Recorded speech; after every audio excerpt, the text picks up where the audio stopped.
운용을 총괄하고 있는 현은영이라고 하고요. 건축가 91학번입니다.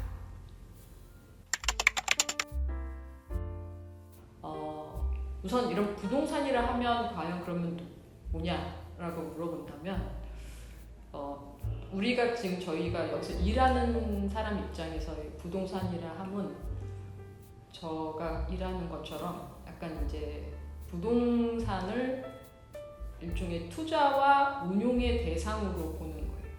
그게 그러니까 결국 약간 금융 개념이 포함된 된 거고 결국은 자본의 흐름과 연결이 다 되는 좀 개념이어서 그 안에서도 그 사람들이 그래서 그럼 시행이랑 그럼 이것도 다른 거냐라고 말한다면 저는 개인적으로는 시행 또는 이제 그걸 우리 제대로 된 말로 하면 개발이라고 할 수 있는데 이 개발이라는 것도 이 부동산에서 아까 말한 것처럼 투자 운용의 하나의 방법이다라고 말할 수 있을 것 같아요. 그래서 이제 개발하는 분야도 부동산 분야라고 저희가 보통 말을 하고.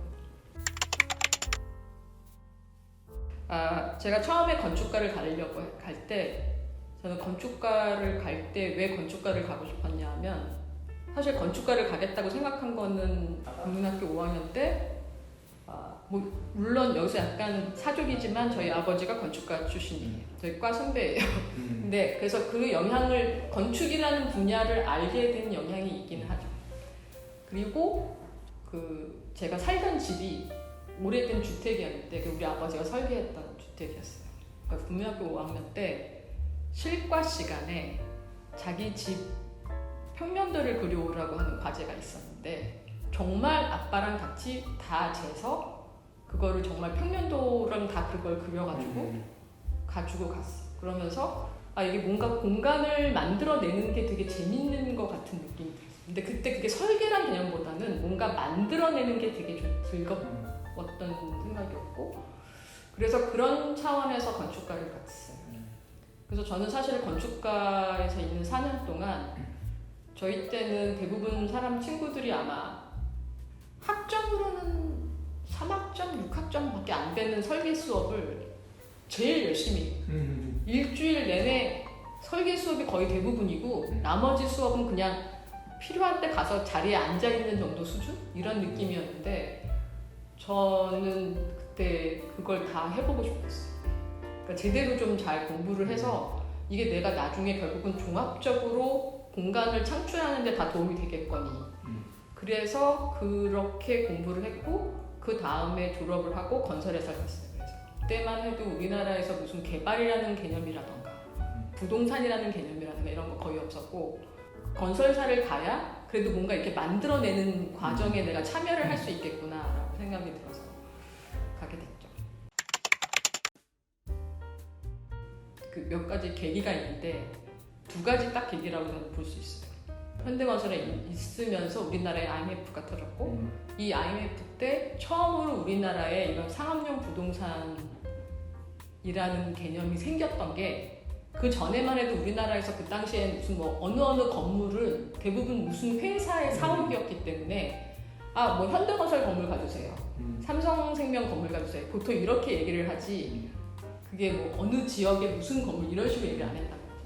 근데 그것들이 그 기업들이 자기네들의 구조조정을 하기 IMF를 거치면서 기업이 내놓은 건물들을 외국의 펀드들이 다 들어와서 사기 시작했어요. 근데 나 그래서 저게 뭐지? 그러니까 그런 행위가 뭔지가 잘 이해를 못했는데 저게 좀 신기한데? 약간 이러고 있었거든요. 근데 그 전에 현대건설에서 제가 일을 하면서 그때 우리나라에 리트라는 개념이 생겼어요. 리츠라는 개념. 근데 그 리츠라는 개념이 그 당시에는 거의 구조조정 리츠였어요. 그래가지고 이제 그 기업들이 아까 말했던 그 자기 자산을 유동화시키기 위해서 하는 그런 건데 그 리츠라는 개념이 우리나라에 생기면서 현대건설에서 그런 리츠 사업을 뭔가 해보고 자기들도 리츠적인 비즈니스 모델을 해보고 싶었던. 그래서 그 리츠 관련된 TF팀을 만들었어요. 그 TF팀을 만들었는데 거기 제가 이렇게 들어가게 됐어요. 근데 거기 그 TF팀의 수장이 미국 MIT에서 부동산을 공부하고 오신 분이었어요. 그래서 그분의 얘기를 보니까 아 이게 이제 우리나라에서는 부동산이라는 걸 어떻게 공부하는지 모르겠는데 이게 해외에서는 공부하는 프로그램이 있구나, 석사과정 같은 게 있구나. 그래가지고 그때 이제 막 뭐 이렇게 막 넷스케이프 통해서 인터넷 익스플로러 없어서 넷스케이프 통해 가지고 웹사이트 서치하고 이럴 때 그때 그 서치를 통해서 미국에 있는 학교들이 이런 부동산 석사 마스터 오브 리얼 에스테이트 뭐 이런 프로그램을 한다는 거를 알게 돼서 확인을 하고 그거에 유학을 가려고 이제 결정을 했죠. 근데 제가 유학을 갈 때도 아직 우리나라에 이런 부동산 관련된 이런 그런 업역이 형성되어 있지 않은, 전문적으로 형성되어 있지 않은 상황에서 공부를 하러 가서 보고 나니까 내가 공부만 가지고는 다시 안 될 것 같은 거예요. 그래가지고 미국에서 좀 일을 해봐야 되겠다 생각해서 진짜 안 되는 잡서치를 막 해가면서 6개월 동안 잡서치를 해가지고 미국에 있는 부동산, 우리나라로 치면 이제 좀 작은 부동산 운용사라고 말할 수 있어요. 그런 운용사가 이제 더 게일 컴퍼니라는 회사를 들어가게 됐고, 그 회사에서 미국 동부 보스턴하고 뉴욕하고 뉴저지하고 이 세 개의 주에 있는 오피스만 전문으로 개발 운영하는 회사인데, 그 회사에 이제 보스턴 오피스에서 이제 입사를 해서 거기서 일을 하게 됐어요. 그 회사가 참 신기하게도 몇 년 있다가 한국의 송도라는 개발하는 데에 참여하게 되죠. 그 당시에 이제 그 IF를 거치고 나서 우리나라에서 동부가 뭐 경제 허브를 만들겠다 이러면서 경제자유국가 같은 걸 만들고 이러려고 할 때, 그때 우리나라에서 그거를 찾았대요. 외국의 디벨로퍼를.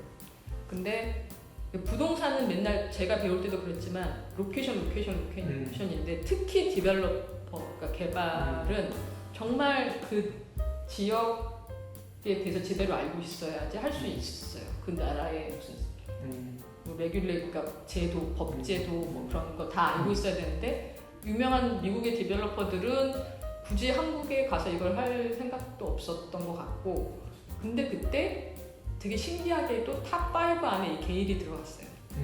그때 보스턴에서 엄청 큰 디벨롭먼트를 하나 하고 있었는데, 오피스 개발을 하고 있었는데, 그 사이즈가 워낙 크다 보니까 그때만 유일하게 탑5로 들어갔을 거야, 아마. 이 회사가. 그렇게 큰 회사가 아니거든.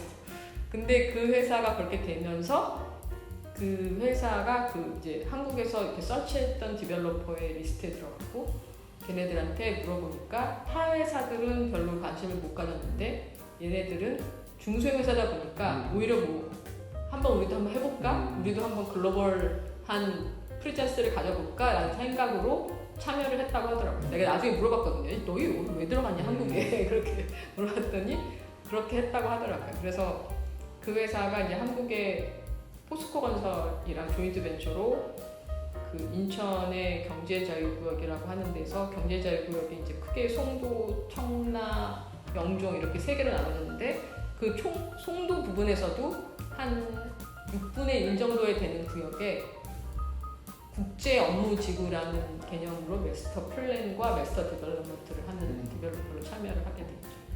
그 저는 그 다음 아까 말했던 현대건설 이후 이제 공부하고 그 다음에 게일에 들어가서, 게일에서 미국에서 한 7년, 한국에 파견 나와서 2010년부터 2017년까지 7년 있었는데, 미국에서 7년 중에 상당 부분은 미국 쪽 프로젝트를 하면서 송도 프로젝트에 조금씩 제가 이제 할애되는 시간이 더 많았고, 그 다음 7년은 아예 한국에 나와서 이제 프로젝트 사업성 분석, 그 다음에 파이낸싱, 그러니까 에퀴티 투자와 그 다음에 프로젝트 파이낸싱을 다 관할해야 되고 뭐 이런 그쪽 분야에서 이렇게 일을 했었습니다. 근데 제가 아까 말씀드렸듯이 거의 여기서 한 14년 동안 한 이제 회사에 있고, 특히 송도 프로젝트를 거의 몇 년 정도 하고, 사실 디벨롭먼트 사이클을 어느 정도 다 거쳤다고 생각이 들어서 그 부동산 분야에서 가장 기본이 되는 투자 운용을 하는 거는 결국 운용사거든요. 그래서 그 운용사에서 일을 조금 해보고 싶었어요. 그리고 한국에 나온 지 좀 되니까 다시 뭐 미국으로 갈 생각은 없어지고 한국에서 그냥 가족들 옆에서 같이 있어야 되겠다 그런 생각에 한국에서 좀 운용사 쪽으로 움직이고자 했고, 그래서 마이다스로 와서 지금 마이다스에서는 진짜 그냥 부동산 101, 그러니까 부동산의 가장 기본으로 투자자들의 펀딩을 받아서 그 펀드를 이용해서 부동산 자산에 투자하는 그런 인베스트먼트 매니저 역할을 하고 있습니다.